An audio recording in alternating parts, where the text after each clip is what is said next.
Thank you, Ramesh Garu, for those kind words, because I think మీరు తెలుగులో చెప్పినా ఆంగ్లంలో చెప్పినా చాలా చక్కగా అన్ని విషయాలు కూడా ఆర్ఈసీ ఏం చేస్తుంది, తెలంగాణ ప్రభుత్వంతో కలిసి మీరు ఏం చేయదలుచుకున్నారో చెప్పినందుకు మీకు హృదయపూర్వకంగా ముందుగా ధన్యవాదాలు, శుభాకాంక్షలు.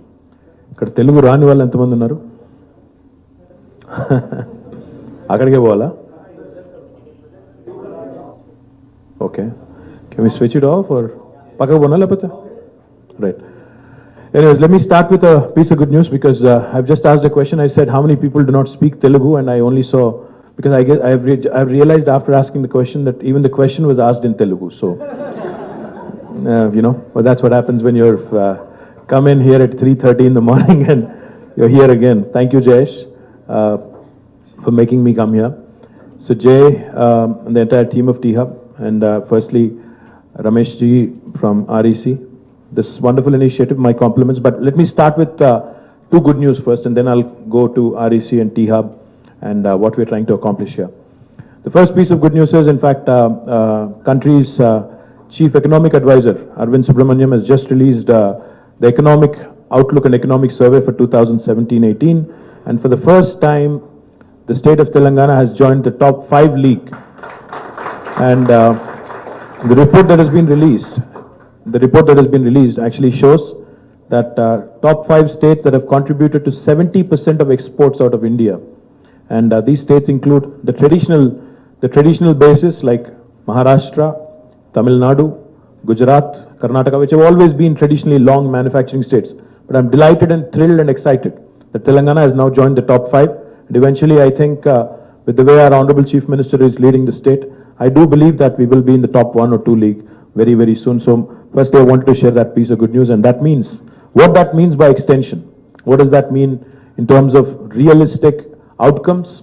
What it means essentially is, as we export more, we manufacture more. So when you manufacture more, you create more jobs, more blue-collar jobs, especially for children who've done their ITIs, for children who've done their diplomas.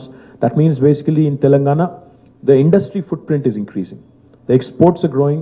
This obviously, I would presume, also would include IT exports. If it does not include IT exports, then I would definitely say it would be even more. In fact, if you include IT exports, it would be much, much more. Even if you exclude it, the very fact that Telangana has joined this big league is big news for me. And this is good news for the youth of Telangana, because I think this should give them hope that a lot of employment is being created and will continue to be created in the state of Telangana. The second piece of good news I wanted to share with you guys is, as you all know, we had a long 2-week tour, myself, Jayesh, and my entire team of industry, IT.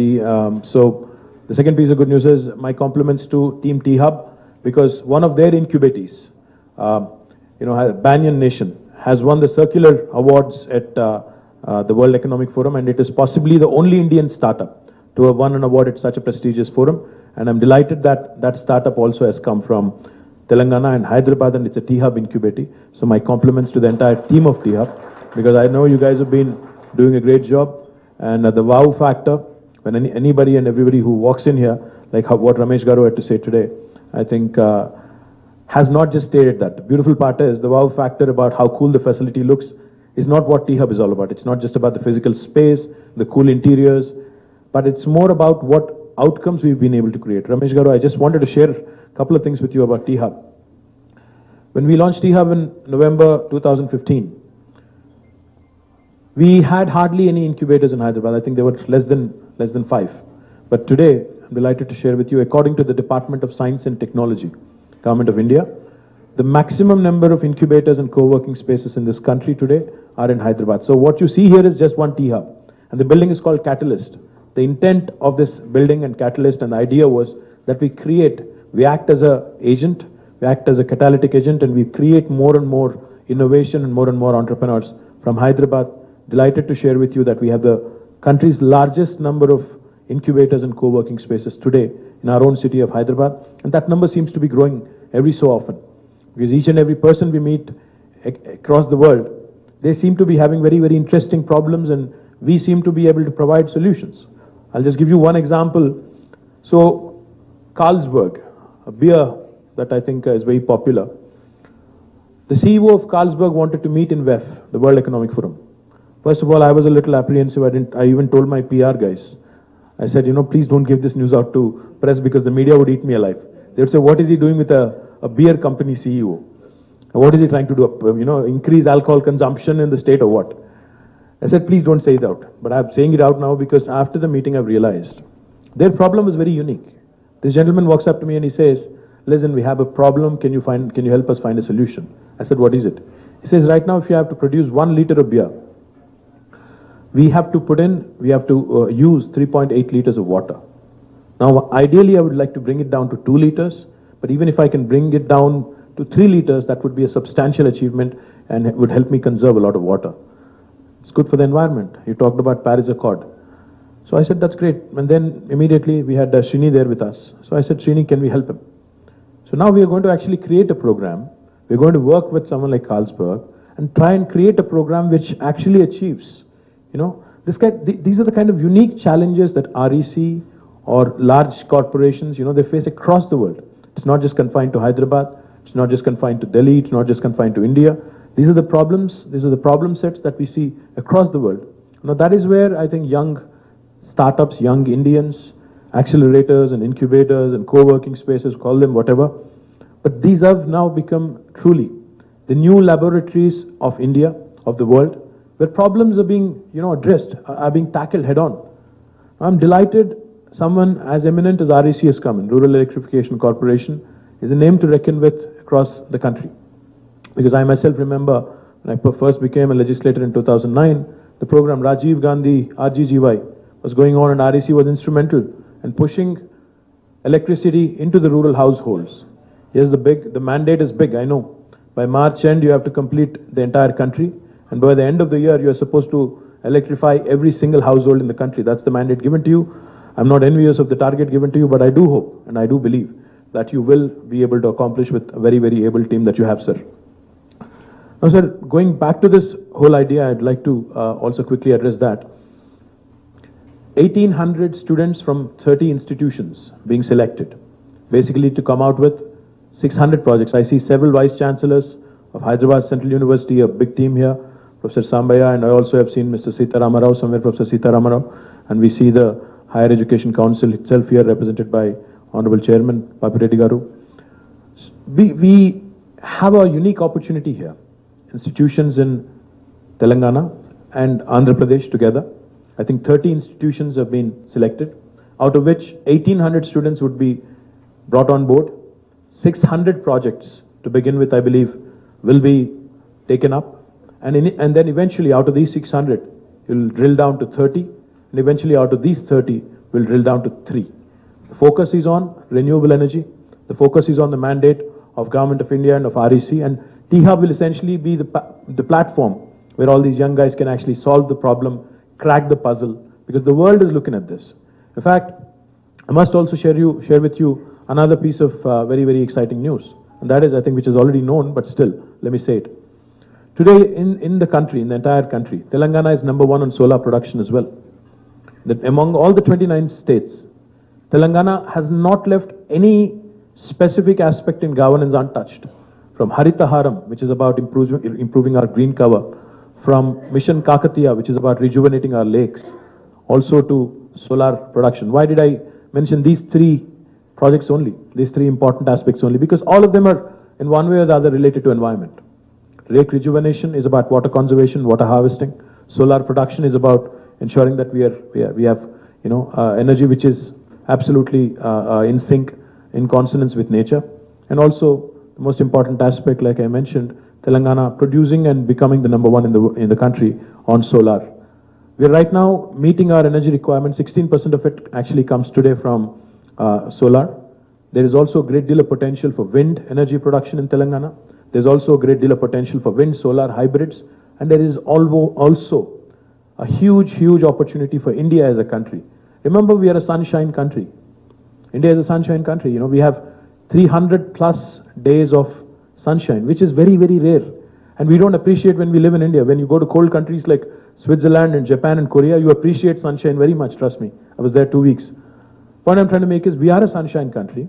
And if we are able to crack this code, if we're able to find this missing piece of the puzzle, wherein we actually have kids starting to work on storage spaces, So we can produce whatever you produce during the day can be leveraged in the night, can be stored in the night, and can be given, at a very, very relatively inexpensive price to whatever sector. You can have industry running 3 shifts, industry running in the night as well. And we can even have a lot of agricultural activity happening in the night. We can have a lot more things if you're able to crack the storage piece.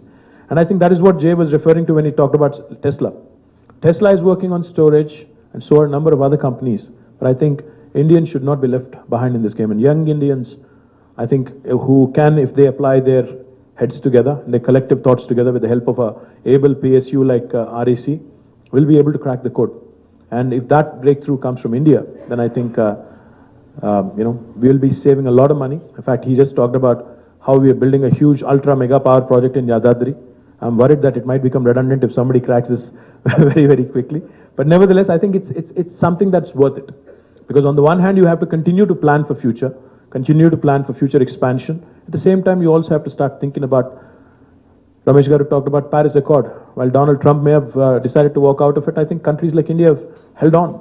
And we continue to move ahead, and we continue to innovate, we continue to actually commit ourselves and rededicate ourselves to ensuring that our effort and our commitment goes even stronger and becomes even more stronger. So, delighted with the initiative.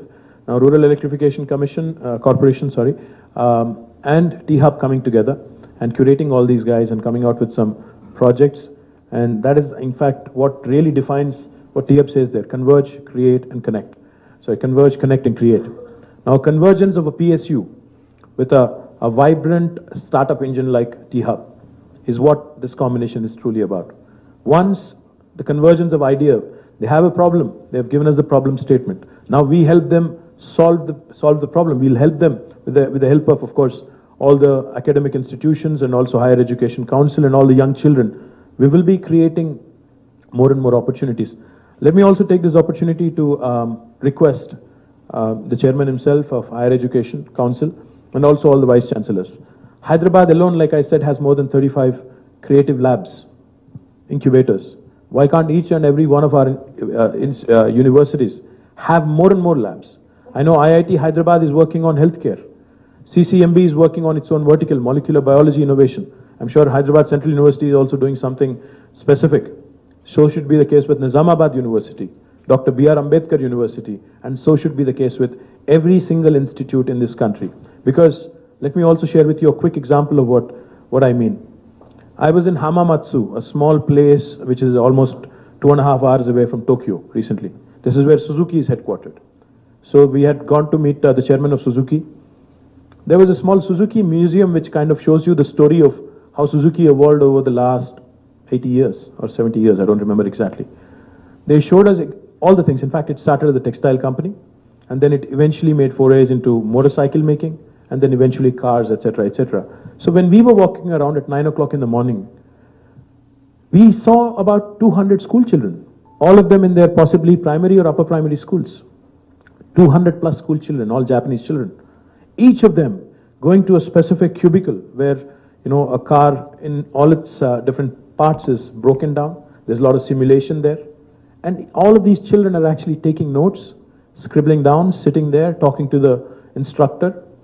From a very, very, very young stage, very, very early stage, very, very young age, the Japanese children are inculcating a sense of a concept of design, concept of manufacturing.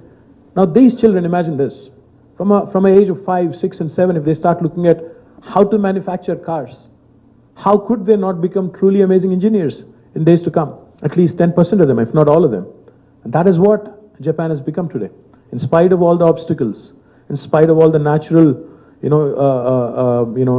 impediments they have, earthquakes, tsunamis, and they're a huge island surrounded by ocean all over. Hiroshima, Nagasaki, you know the story about the nuclear attacks. In spite of that, imagine and see for yourself how they've bounced back to become one of the largest economies in the world, top 2 or top 3 economies in the world. In spite of not having so many things, just their sheer intellect. Now, if we are able to inculcate something very similar in our elementary education, in our high school education, in our upper primary schools, in our engineering schools, because, sorry to say this, sir, but our children in our engineering schools today are still not truly in the sense of the word, engineers of the day they come out. They're still rough around the edges. I'm not saying they're not good. I'm saying they're still rough around the edges even when they walk out. So we are trying our bit, but I request all the vice chancellors of the respective universities to also come out with some initiatives which will ensure that we are able to actually make our students, make our children more, more focused on outcomes, more focused on how to solve problems rather than just being theoretical, rather than just being good engineers in the truest sense of the word. The second thing I would like to say, the last thing I would say in fact, is my request also to you, all of you, is we are trying to forge a partnership between the industry and the academia, because that's extremely important. And unless we crack that piece, whatever theory you teach, however well you teach, will only remain in their heads and does not really translate into something meaningful and actionable. So my request also is, let's start forging partnerships with the industry. Jayesh is working on it. He can continue to guide you. In fact, we are looking at multiple options and multiple solutions to further this cause. So I will definitely call you back, myself and the Education Minister at some point. We'll call you back for a meaningful discussion, and let's create something which truly gives our children an opportunity to experience practice school, to experience apprenticeship, to experience industrial revolution and be prepared for Industrial Revolution 4.0 well ahead of time. So once again, my compliments, many compliments to REC, T-Hub, to the entire team on this wonderful initiative, and I do hope great deal of success, and I wish every PSU was like you, sir. I wish every PSU had the ability to take problems head on and did not have the ego, more importantly, to come out in the open and say, I have a problem, I need a solution, why don't you work with me? Because many PSUs refuse to admit that they have a problem, which in itself is the biggest problem. So my compliments to you and your team on actually coming out so openly and actually working with someone like T-Hub on something which is extremely important, not just for our state and our country, but for future generations and our future children as well, the renewable energy. So thank you very much. Good luck.